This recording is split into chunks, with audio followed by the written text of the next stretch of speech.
ಸ್ನೇಹಿತರೆ ನಮಸ್ಕಾರ. ಟೆಂಟಿಸ್ film production house YouTube channel ವೀಕ್ಷಕರಿಗೆ ಸ್ವಾಗತ ಮತ್ತು ಸುಸ್ವಾಗತ. ಸ್ನೇಹಿತರೆ, ನಿಮಗೆಲ್ಲ ಗೊತ್ತಾಯಿದೆ, ತ್ರೇತಾಯುಗದಲ್ಲಿ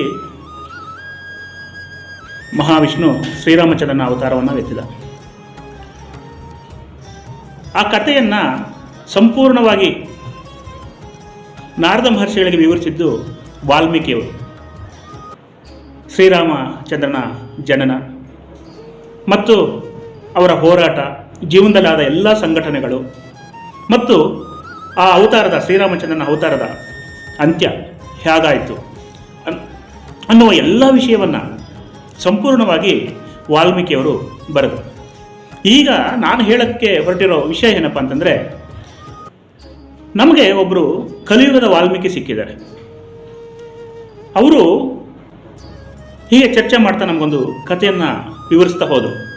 ತ್ರೇತಾಯುಗದಲ್ಲಿ ಶ್ರೀರಾಮಚಂದ್ರ ಯಾವ ರೀತಿ ಅವತಾರವೆತ್ತಿದ, ಯಾವ ರೀತಿ ಆ ರಾಮಾಯಣ ಅನ್ನೋ ಒಂದು ಕತೆ ವಾಲ್ಮೀಕಿಯಿಂದ ಸೃಷ್ಟಿಯಾಯಿತೋ ಅದೇ ರೀತಿ ಈ ವಾಲ್ಮೀಕಿಯವರು ಬರೆದಿರೋದು ಕಲಿಯುಗ ಒಂದು ರಾಮಾಯಣ. ಇಲ್ಲಿ ಈ ಕಲಿಯುಗದಲ್ಲಿ ಕಲ್ಕಿ ಜನನ ಹೇಗಾಯಿತು ಮತ್ತು ಅವರು ಪಟ್ಟ ಶ್ರಮ ಏನು, ಕಷ್ಟ ಏನು, ಈ ಕಲಿಯುಗವನ್ನು ಯಾವ ರೀತಿ ಅವರು ಆಳ್ವಿಕೆ ನಡೆಸ್ತಾ ಇದ್ದಾರೆ, ಟೋಟಲ್ ಸಂಪೂರ್ಣ ವಿಷಯಗಳು ಕಲ್ಕಿಯ ಬಗ್ಗೆ ಸಂಪೂರ್ಣ ಮಾಹಿತಿ. ರಾಮಾಯಣದಷ್ಟು ಕತೆ ಅದು. ಒಂದು ರಾಮಾಯಣ, ಮಹಾಭಾರತ, ಆ ನಂತರ ಈ ಒಂದು ಕತೆ ನಾನು ಕೇಳಿದ್ದೀನಿ. ಕಲ್ಕಿಯ ಸಂಪೂರ್ಣ ಮಾಹಿತಿ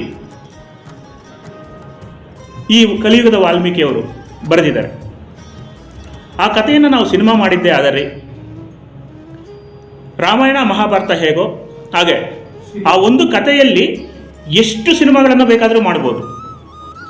ಈಗ ರಾಮಾಯಣ ಅಂತ ಒಂದು ತಗೊಂಡಾಗ ಆ ಸೀತೆಯ ಬಗ್ಗೆ, ರಾವಣನ ಬಗ್ಗೆ ಬಹಳಷ್ಟು ಸ್ಟೋರಿಗಳು, ಲವಕುಶರ ಬಗ್ಗೆ, ಈ ರೀತಿ ಎಲ್ಲ ಕಥೆಗಳು ಕ್ರಿಯೇಟ್ ಆಗ್ತಾ ಇರುತ್ತಲ್ಲ, ಹಾಗೆ ಈ ಕಲಿಯುಗದ ವಾಲ್ಮೀಕಿಯವರು ಬರೆದಿರೋಂಥ ಒಂದು ಸ್ಟೋರಿಯನ್ನು ನಾವು ಸಿನಿಮಾ ಮಾಡೋಕ್ಕೆ ಹೊರಟಾಗ ಬಹಳಷ್ಟು ಸಿನಿಮಾಗಳಾಗುತ್ತೆ.